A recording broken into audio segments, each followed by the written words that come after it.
आपका एनजीओ बंद हो जाए तो क्या गवर्नमेंट आपका स्कूल और हॉस्पिटल्स अपने कंट्रोल में ले सकती है? हेलो एवरीवन, आज हम डिस्कस करेंगे द हिंदू का बहुत ही इंपॉर्टेंट एडिटोरियल जो कि है एफसीआरए बिल के अकॉर्डिंग। सो हम स्टेप बाय स्टेप इसको समझेंगे थ्रू नोट्स। सबसे पहले हम जानेंगे एफसीआरए है क्या। तो FCRA is foreign contribution regulation act. FCRA क्या करता है कि अगर किसी भी एनजीओ को किसी फॉरेन कंट्री या ऑर्गेनाइजेशन से फंड लेना है तो उसके लिए उस एनजीओ इंडियन एनजीओ के पास एफसीआरए रजिस्ट्रेशन होना ज़रूरी है। अब हम देखते हैं इसके पर्पस के बारे में। तो ये फॉरेन डोनेशंस को रेगुलेट करता है। ये फॉरेन इन्फ्लुएंस डोमेस्टिक अफेयर्स में ज़्यादा ना इन्फ्लुएंस कर पाए उसे प्रिवेंट करता है। ट्रांसपेरेंसी और अकाउंटेबिलिटी को इंश्योर करता है। ये लॉ पहली बार 1976 में इमरजेंसी के दौरान आया था। उसके बाद 2010 में नया एफसीआरए एक्ट आया, फिर 2020 में अमेंडमेंट हुआ है और अब एफसीआरए 2026 अमेंडमेंट बिल आया है। अब देखते हैं हम 2020 अमेंडमेंट में क्या मेन चीज़ें थी। तो सबसे पहले इसमें अगर आपको फॉरेन से कंट्रीब्यूशन फंड चाहिए तो आपका जो अकाउंट है वो न्यू दिल्ली की ब्रांच में एसबीआई में ही हो सकता है। ठीक है, इसमें क्या एडमिनिस्ट्रेटिव कैप को उन्होंने 50% से 20% कर दिया। इसका मतलब है यानी सैलरीज, ऑफिस रेंट और मैनेजमेंट के एक्सपेंसेस पर रेस्ट्रिक्शंस लगाया। और तीसरा सबसे इम्पॉर्टेंट चीज़ जो हुआ वो हुआ बैन ऑन सब ग्रांटिंग। इसका मतलब कि अगर कोई बड़ा एनजीओ फॉरेन से फंड लेता है तो वो आगे कोई भी स्मॉल जो एनजीओज़ हैं उनको वो पैसा ट्रांसफ़र नहीं कर सकता है। ये आया, इसकी वजह से जो इम्पैक्ट जो मेनली आया वो आया ग्रास रूट एनजीओ को। इसकी वजह से ग्रास रूट जो एनजीओज़ थे वो बहुत अफेक्ट हुए, जिससे ग्रास रूट जो एनजीओज़ थे उनकी फंडिंग बहुत मुश्किल हो गई। ठीक है, अब देखते हैं 2026 बिल के कुछ प्रॉब्लमेटिक अमेंडमेंट। ठीक है, तो सबसे पहला है सेक्शन 14B जो बात करता है सेशन के बारे में। तो पहले क्या था कि अगर रजिस्ट्रेशन कब कैंसिल होगा, सिर्फ तब जब प्रूव हो जाए कि किसी एनजीओ ने वायलेशन किया है रूल्स का। लेकिन अभी जो है 2026 का बिल में वो है कि रजिस्ट्रेशन ऑटोमेटिकली सीज हो जाएगा। किन 3 कंडीशन पे, या तो रिन्यूएबल डिले है, एप्लीकेशन आपने टाइम से फाइल नहीं किया, या फिर गवर्नमेंट की तरफ से ही मतलब रिन्यूअल रिमेन्स पेंडिंग पड़ा हुआ है काम। तो तीनों ही केस में आपका रजिस्ट्रेशन है वो ऑटोमेटिकली सीज हो जाएगा। तो कंसर्न क्या है कि प्रोसीजरल लैप्स है, कि मतलब अगर प्रोसीजर नहीं सही से हो पा रहा है, उसमें लैप्स है, तब भी उसका कॉन्सिक्वेंस क्या है, कैंसिलेशन। यहाँ पे क्या है, वायलेशन प्रूव होना ज़रूरी नहीं है, इसी वजह से इस प्रोविज़न में इस प्रॉब्लमेटिक कह सकते हैं इस प्रोविज़न को। अब आगे देखते हैं section number 16A that is provisional wasting. ये इस बिल की हार्ट है एक तरीके से, जो सबसे ज़्यादा कंट्रोवर्शियल है।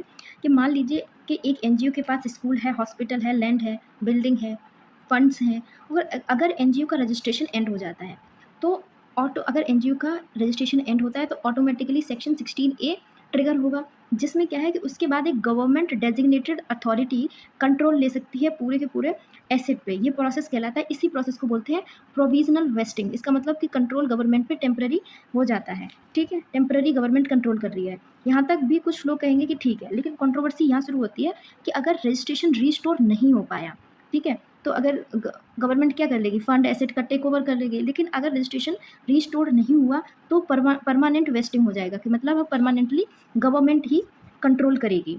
और फिर एसेट को ट्रांसफ़र या सेल भी किया जा सकता है। ठीक है, और जो भी अमाउंट मिलेगा वो कंसोलिडेटेड फंड ऑफ इंडिया में आ जाएगा।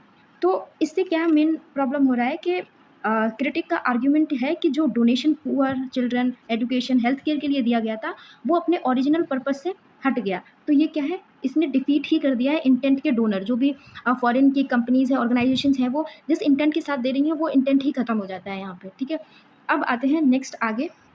एक और मेन प्रॉब्लम है इसमें, that is the domestic asset issue.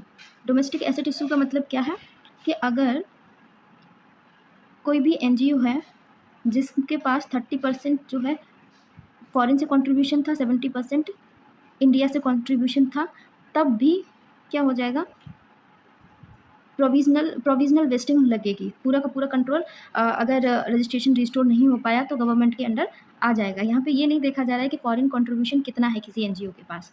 Alright, अब आगे देखते हैं सेक्शन 13। इसमें भी अमेंडमेंट हुआ है। इसमें क्या हुआ है कि मतलब अगर आप कोई भी एनजीओ सस्पेंड होता है तो अब वो अपने जो भी एसेट्स हैं उनको मैनेज नहीं कर सकता है फ्रीली, उसे पहले परमिशन लेनी पड़ेगी। जो इसका इफेक्ट क्या हुआ कि ऑपरेशनल पैरालिसिस, कि मतलब आपको अपने एसेट मैनेज करने के लिए भी सस्पेंशन के टाइम पे प्रायर अप्रूवल लेना पड़ेगा। आगे है सेक्शन 43। अब स्टेट एजेंसीज को एफसीआरए इन्वेस्टिगेशन सेक्शन 43 में भी अमेंडमेंट हुआ है। इसके अकॉर्डिंग जो स्टेट एजेंसीज हैं उनको एफसीआरए के लिए इन्वेस्टिगेशन करने के लिए भी किसकी ज़रूरत है? अप्रूवल, यूनियन गवर्नमेंट के अप्रूवल की। एफसीआरए वायलेशंस को इन्वेस्टिगेट करने के लिए यूनियन गवर्नमेंट के अप्रूवल की ज़रूरत है, जिसका इम्पैक्ट क्या है कि ग्रेटर सेंट्रलाइजेशन हो रहा है। ठीक है, अब नेक्स्ट है सेक्शन 22। इसको रिमूव कर दिया है, जो कि डील करता था कि किस तरीके से जो एसेट है उसका डिस्पोजल होगा। अब ये क्या है, इसे रिमूव करने से अनसर्टेनिटी बढ़ जाती है। अब देखते हैं कि इंपॉर्टेंस ऑफ एनजीओ की इंपॉर्टेंस क्या है। तो मॉस्पी ने डेटा रिलीज़ किया था, जिसके अकॉर्डिंग एम्प्लॉयमेंट एनजीओ कितना प्रोवाइड करता है? 27 lakh job, 34 lakh full volunteer हैं, फुल टाइम वॉलंटियर। ठीक है, एनजीओज़ का जीडीपी में 2% ऑलमोस्ट कॉन्ट्रीब्यूशन होता है। ये लोकल इकोनॉमी में 47% लोकेलिटी जो है वो एनजीओ पे डिपेंड होती है एम्प्लॉयमेंट के लिए। सो इससे क्या पता लगता है कि एनजीओज़ काफ़ी इंपॉर्टेंट हैं। अब इसके क्रिटिसिज्म देखते हैं बिल का, कि देखो रेगुलेटर होना, गवर्नमेंट रेगुलेटर की जगह क्या धीरे धीरे कंट्रोलर की तरफ शिफ्ट हो रही है। ठीक है, तो इसमें क्रिटिसिज्म क्या है कि पहला एग्जीक्यूटिव ओवररीच, गवर्नमेंट के पास बहुत ज़्यादा डिस्क्रिशनरी पावर आ गई है। लैक ऑफ जुडिशियल ओवरसाइट, की मतलब एसेट का टेक ओवर कर सकते हैं विदाउट कोर्ट के रिव्यू के। ठीक है, chilling effect on civil society, मतलब कि जो सिविल सोसाइटी है उसके अंदर फियर आ जाएगा, तो उसकी वजह से वो लोग उतना एनजीओज़ वगैरह, एसोसिएशन वगैरह फॉर्म नहीं होंगे। और वेलफेयर डिलीवरी में भी इम्पैक्ट होगा, जैसे कि जो एनजीओज़ वगैरह एजुकेशन, न्यूट्रिशन, चाइल्ड प्रोटेक्शन पे काम कर रहे थे, अगर उन्हें अच्छे से कंट्रोल करने लग जाएगी गवर्नमेंट, तो उन पे भी काफ़ी इम्पैक्ट पड़ेगा। ये एक डेटा है कि 22,000 एफसीआरए लाइसेंस कैंसिल हुए हैं 2014 से लेकर 26 में। 14 से लेकर 2014 से लेकर 2026 तक 22,000 एफसीआरए लाइसेंस कैंसिल हो चुके हैं। इससे क्या है मेन, कि माइनॉरिटी इंस्टीट्यूशंस का बहुत बड़ा कंसर्न है, जैसे कि कॉन्वेंट स्कूल्स और ये सब जो हैं, इन्हें फॉरेन से काफ़ी ज़्यादा फंडिंग मिलती है। ठीक है, तो इनके भी कंसर्न्स आ जाते हैं। कॉन्स्टिट्यूशनल इश्यू देखें तो आर्टिकल नंबर 14, क्योंकि आर्बिट्ररी एक्सरसाइज ऑफ पावर हो रहा है तो वहाँ वायलेट होता है ये। फियर की वजह से एनजीओ फॉर्मेशन डिस्करेज होंगे, तो article 19 clause C, sub clause A sub clause C भी वायलेट हो रहा है। आर्टिकल 25-26 इंस्टीट्यूशनल ऑटोनॉमी जा रही है। 29-30 में एजुकेशनल इंस्टीट्यूशन की ऑटोनॉमी पर भी इम्पैक्ट हो रहा है। और 300 ए आर्टिकल में क्या है कि एसेट जो है वेस्टिंग वो विदाउट कंपनसेशन हो रही है। क्या ये हो सकता है या नहीं? अब गवर्नमेंट इसका जस्टिफिकेशन क्या देती है? नेशनल सिक्योरिटी, कि मतलब जो भी फॉरेन से फंड आ रहे हैं उनका मिसयूज़ ना हो, उनका उन पैसों का डाइवर्जन ना हो। ठीक है, ट्रांसपेरेंसी के लिए ज़रूरी है कि फ़ंड कहाँ से आ रहे हैं उसको ट्रैक करना, वो कहाँ यूटिलाइज़ हो रहे हैं। अकाउंटेबिलिटी स्ट्रेंथन होती है इससे। पब्लिक इंटरेस्ट में है कि prevent diversion of resources etcetera.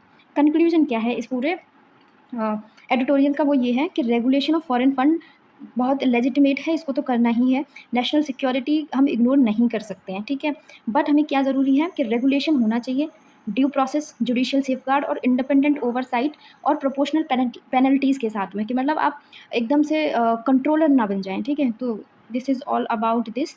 So thank you so much. अगर मेरा एक्सप्लेनेशन पसंद आया है तो please like, subscribe and comment करिए, शेयर करिए अपने दोस्तों के साथ। Thank you so much.